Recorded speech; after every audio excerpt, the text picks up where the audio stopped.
Hello, നമുക്കിന്നൊരു fish biryani എങ്ങനെ ഉണ്ടാക്കാമെന്ന് നോക്കാം.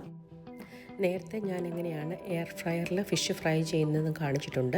ഞാനിവിടെ ബിരിയാണി ഉണ്ടാക്കുന്നതിനായിട്ട് നെയ്മീൻ കിങ് ഫിഷാണ് എടുത്തിട്ടുള്ളത്. നമുക്ക് ആവശ്യത്തിന് മസാല ചേർത്ത് പുരട്ടി വെക്കണം. നന്നായിട്ട് മീനിൻ്റെ ഐസ് പോകണം, അതല്ലെങ്കിൽ മീൻ കട്ടിയായിട്ടിരിക്കും. മഞ്ഞൾപ്പൊടി, മുളക് പൊടി, പെരിഞ്ചീരകം, കുരുമുളക് പൊടി, എവർഗ്ലേഡിൻ്റെ പൗഡർ, ഇഞ്ചിപ്പൊടി, വെളുത്തുള്ളിപ്പൊടി, ഒണിയൻ പൗഡർ, ഒരു പകുതി നാരങ്ങാനീരിൻ്റെ അകത്ത് നന്നായിട്ട് ഇളക്കി ഇച്ചിരി വെളിച്ചെണ്ണയും കൂടെ ഒഴിച്ച് മിക്സ് ചെയ്തിട്ട് നമുക്ക് ഫിഷിൻ്റെ അകത്ത് നന്നായിട്ട് പുരട്ടി വെക്കാം. 1 മണിക്കൂറെങ്കിലും അത് പുരട്ടി വെക്കുക.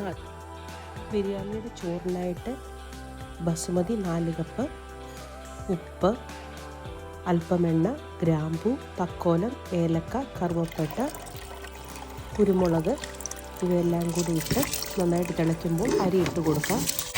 ചോറ് ഊറ്റുന്നതിന് മുമ്പ് ഞാൻ 2 ക്യാരറ്റ് ഗ്രേറ്റ് ചെയ്തെടുത്തിട്ടുണ്ട്. അതും കൂടി ഇതിലോട്ടിട്ട് ഊറ്റിയെടുക്കാം. ചോറിൻ്റെ വെള്ളമെല്ലാം പോയതിന് ശേഷം ഒരു ട്രെയിലിട്ട് നിരത്തി വെക്കാം.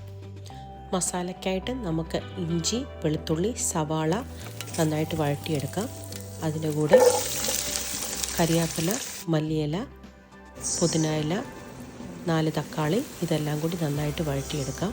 അതിൻ്റെ പകുതി എടുത്തിട്ട് ബ്ലെൻഡറിലിട്ട് അരച്ച് അതും കൂടി ഇതിൻ്റെ അകത്ത് ആഡ് ചെയ്യുന്നുണ്ട്.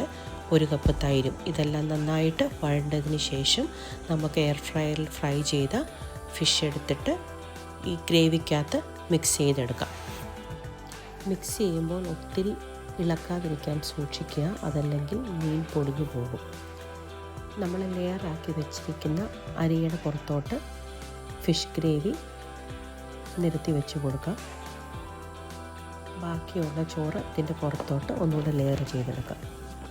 അലൂമിനിയം ട്രേയിൽ ഫോയിൽ പേപ്പർ വെച്ച് കവർ ചെയ്ത് 30 മിനിറ്റ്സ് നമുക്ക് അവൻ്റെ അകത്ത് വെച്ചിട്ട് ബേക്ക് ചെയ്യാം. ബേക്ക് ചെയ്യാനില്ലെങ്കിൽ അടുപ്പേ തന്നെ തീ കുറച്ചിട്ട് നമുക്ക് ദം ചെയ്തെടുക്കാവുന്നതാണ്. അങ്ങനെ നമ്മുടെ ഫിഷ് ബിരിയാണി ഇവിടെ റെഡി ആയിട്ടുണ്ട്. Thank you for watching. Subscribe for more videos.